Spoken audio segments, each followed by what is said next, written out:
Today is multi-select combo box that now allows selection of all values and the select of all values, including search feature. I will show it on our sandbox object, where we have a subgrid with multi-select. We can select from the list of users, so you can use searching, or you can simply select the values one by one as it was before. Plus, there is option to select all values and deselect all values. In this case, I want to add all of the users. So I will use select all and I will add the users to the list on the subgrid.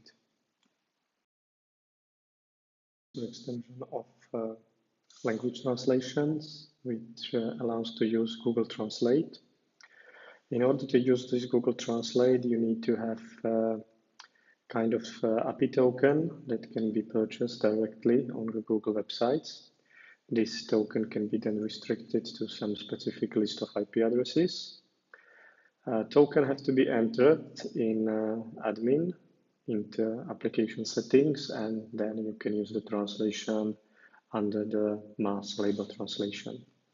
So I will start first with explaining where you can enter the token. So you go to administration, you will go to application settings, there is tab system, and here is Google Translate API key. This key, as I mentioned, you can purchase directly from Google. On all our internal sites, so all admin sites hosted on Xeelo.net, we will use one key. Next, you can go to label translation. I will choose some specific object, for example, profile request. And then you can choose, for example, language, which you want to go and you want to translate. In this case, I will choose, for example, German.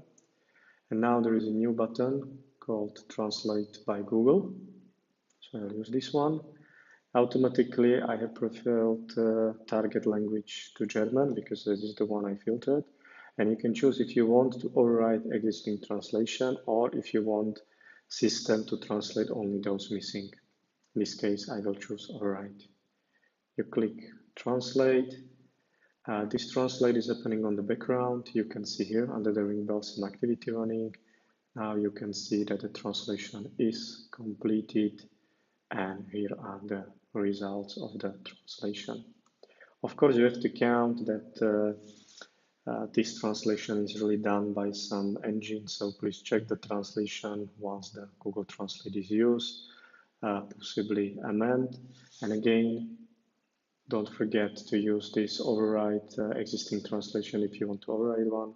If you want to keep those already entered in the system, leave it unchecked.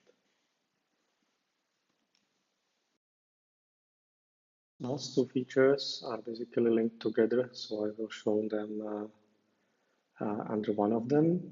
So first, we are changing the editor for the, let's say, memos, such as a notification body, printout body, hints, or some default values for the memos, or values for descriptive memo.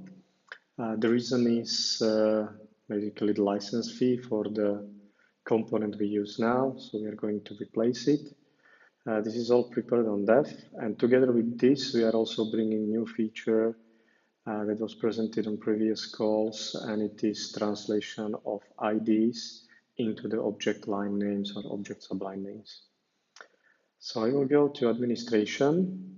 I will show it on printout. So as you can see, the layout of the editor is slightly different. We still have some warning about license. We are going to purchase a license, but we need to first undergo some testing to be sure that we really use this particular feature. You can see you have a lot of options in order to format the text, plus you have some back and forward items. You can undo some changes or repeat the changes. You can add some special characters, lines. You can still edit the code in the HTML. There is still option of basically full screen. and the rest of the things is pretty much the same as we had it before.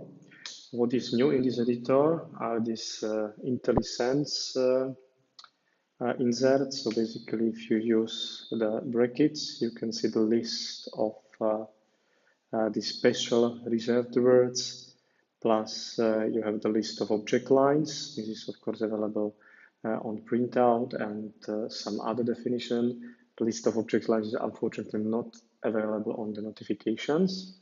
So I will start typing some ID. For example, 2064. I can see that it's coming from the sandbox tab test, and the field name is date2. So I just finish the bracket. And if I want to see what is the value or what is the object line on any of the existing line, you just click in between the last digit and the bracket. Here you have still option to change whether you want to see the previous value or whether you want to see the value V. It means in case it is, for example, a combo box, the system will return the value instead of the name of the value. Pretty similar way it's working with the placeholders. For example, you would like to get the placeholder created by, so you can select from the list.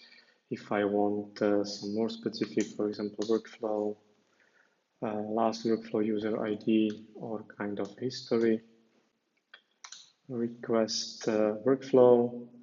In some cases, you have still option to define some input parameters. The brackets, for example, here I need to provide a width, what will be 100%. So that's all about the change.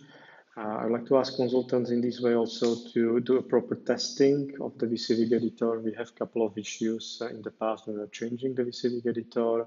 Hopefully this is the last change we are undergoing with this one. So please test it very carefully with all of this special stuff such as conditions, formatting, styles, and so on.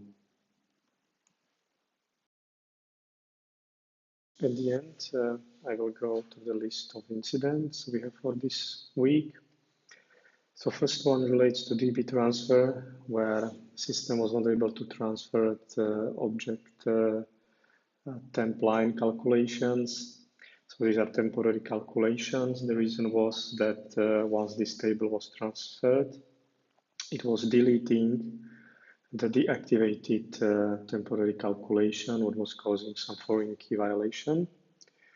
This is resolved now, and it was resolved back to the version 2018-03, so it is a production version. Next thing is about data exchange agent, where after the update, system was showing some error message where it's not possible to delete some update folder. This is resolved now, so you should not have this issue in the agent anymore. Next one was the cog icon next to the subgrid was somehow too white if the create copy option was forbidden on the subgrid. This is also fixed now. Let's go to the next one. Next one was about some error when you try to add the multi-select. You know that on one subgrid you can have only one combo box that is type of the multi-select.